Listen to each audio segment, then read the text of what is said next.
Since my first album back in 1971, I mean, I primarily did music as a hobby. I taught myself songs I learned off the radio, everything from Joan Baez songs. She's the queen of slide guitar, the red-headed powerhouse with a velvet voice and a razor tongue when she needs it.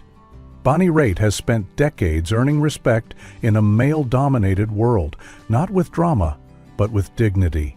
But today, she shocked everyone. For the first time in her career, Bonnie didn't hold back. She named names. 6 musicians she's avoided, clashed with, or quietly loathed. Not because of petty rivalry, because of betrayal, arrogance, and everything that made her fight twice as hard to be heard. This list isn't about gossip, it's about truth, the kind Bonnie Raitt sings in every aching lyric.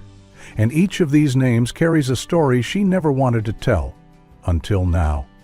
It starts with a name that still makes her flinch when it shows up in old playlists. The first on her list, the one that still makes her flinch when his name pops up in old playlists, is Eric Clapton.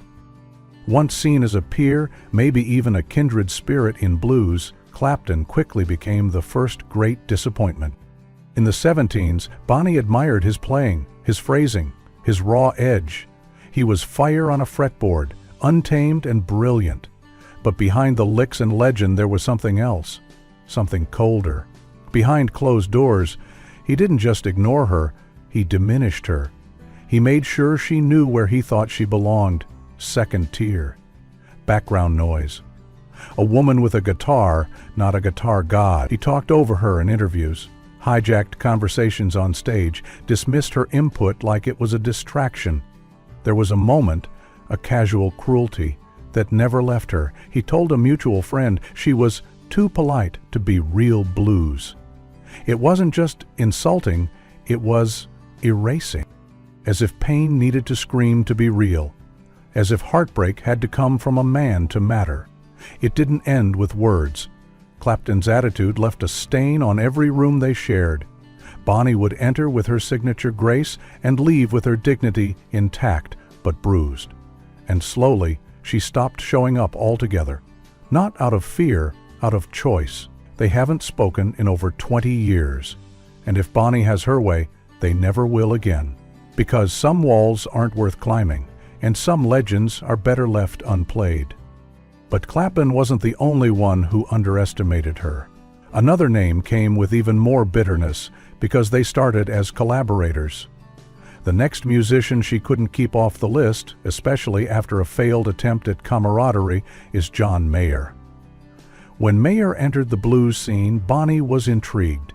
He had talent, no doubt, that sharp, polished style, the kind of phrasing that made people sit up. She saw potential, maybe even a torchbearer for the genre. It's to keep ourselves interested and keep growing. And when you come up with when you have a song that you like, that Los Lobos song, Shake and Shakes. So she extended a hand. She offered mentorship. What she got instead was a lesson in ego. Mayer turned out to be arrogant, dismissive.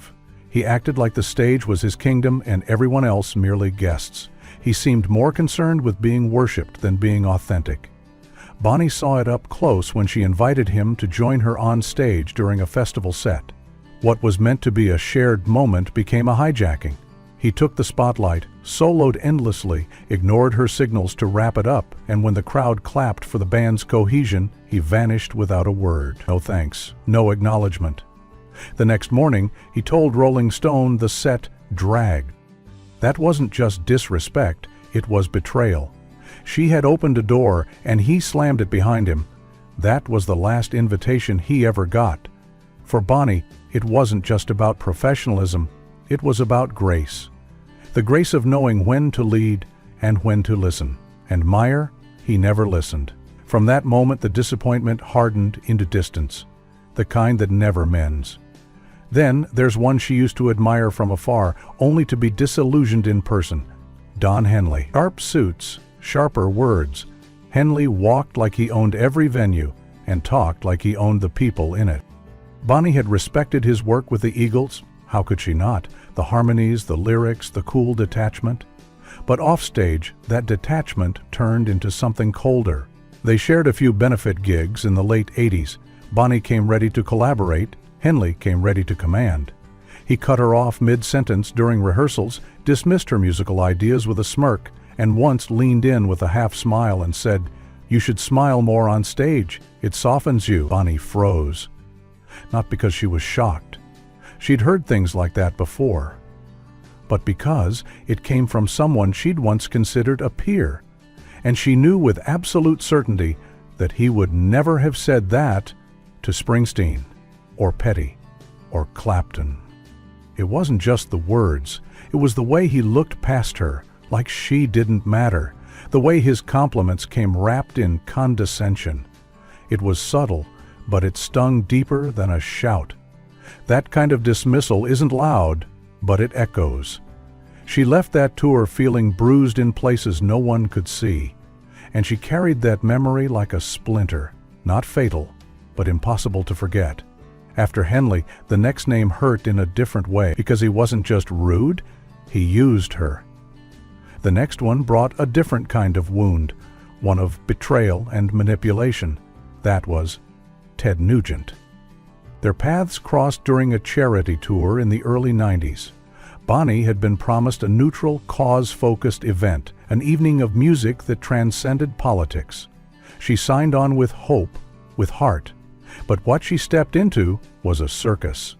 Nugent had hijacked the platform, turning every moment on stage into a rant. Guns, government, personal crusades. It wasn't music. It was noise weaponized, and Bonnie, standing backstage, felt her values twisted into a billboard for something she didn't believe in. She felt blindsided, betrayed, trapped in someone else's propaganda. After 2 shows, she pulled out, quietly, decisively. But Nugent didn't let it end there. He mocked her in interviews, called her too sensitive, accused her of not being tough enough to handle real America. It wasn't just disrespect. It was erasure. He painted her as weak for choosing conscience over convenience. But Bonnie didn't break. She never looked back. Because for her, the guitar has always been a shield as much as an instrument. And no platform, no stage was worth standing on if it meant standing beside a voice that tried to drown hers out. Next came someone who operated in silence. A quiet underminer whose coldness stayed with her. That man was Van Morrison. Bonnie loved his early records. She once said his voice felt like dusk, warm, golden, a little haunted. She used to play his albums in hotel rooms on lonely nights, letting his melodies fill the space like incense. But the man behind the music? A different story entirely. They were booked together for a joint show in London. Bonnie came in with respect and high hopes, but Morrison never offered a word, not a greeting, not a glance. He refused to share a sound check, sent curt messages through staff, and walked past her as if she were invisible.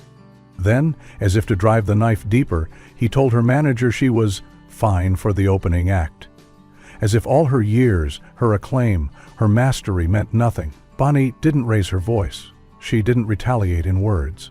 Instead, she walked on stage that night and delivered a performance that shook the walls. Her guitar roared, her voice soared, and the crowd, hungry for something real, gave her the standing ovation he never expected. Later, she watched from the side as Morrison played. His set was tight, professional, but the electricity was gone. The audience had already chosen. That night, Bonnie learned something. Cruelty doesn't need to be loud to wound. Sometimes the quietest rejection can echo the longest. The final name, the one that left a bitter aftertaste she never quite shook, was Kid Rock. It was never about talent. It was about values. It was about how a stage can be shared, but never respected. When they appeared on the same bill at a summer festival in 2005, Bonnie knew what she was walking into. And still, it managed to rattle her. Before the show even started, she requested a separate dressing area, not because of ego, because of dignity. Because she had already seen the kind of energy he brought backstage. The crude jokes, the way he barked orders at the crew like they were beneath him. The arrogance soaked in cheap beer and entitlement. the way he looked at women like they were props. He strutted around with the loud confidence of someone who thought fame gave him permission to be cruel. Then, after hearing her perform, after witnessing her deliver a soul-bearing, crowd-silencing set, he leaned over to a promoter and sneered, "Is she always that serious?" She didn't flinch. She didn't waste breath replying. She packed her gear, walked out, and has never performed on the same lineup as him since. To this day, she calls that show the most disheartening moment of her touring life, because it wasn't just about one man. It was about everything he represented. A world where loudness drowns out grace, where bravado tramples on respect. And Bonnie, for all her strength, knew that if she stayed silent about it, she'd be letting that world win. Bonnie Raitt has always played clean, but she remembers the dirt. These aren't just feuds, they're battle scars. Each name is tied to a moment where her voice was silenced, her worth questioned, her artistry dismissed. These are the hidden bruises behind the standing ovations. Even with Grammys in her hands and critical acclaim echoing through the years, she was still asked to smile more, talk less, stay in her lane. But Bonnie never played by those rules. She carved her own road, guitar in one hand, grit in the other. She's done being quiet, she's done smiling on command, and she's done pretending that being respected means staying silent about the ones who made the journey harder. Today, she didn't just speak, she named, with clarity, with fire. Not to stir gossip, but to stake her truth in the open. Because for Bonnie, truth has always been louder than any spotlight. And in a world where applause is often cheaper than integrity, she chose the one thing that's never failed her: honesty. She said their names, not for revenge, but for reckoning. Because silence, for her, was never an option. Not on stage, not in life. And in Bonnie Raitt's world, truth still matters more than applause.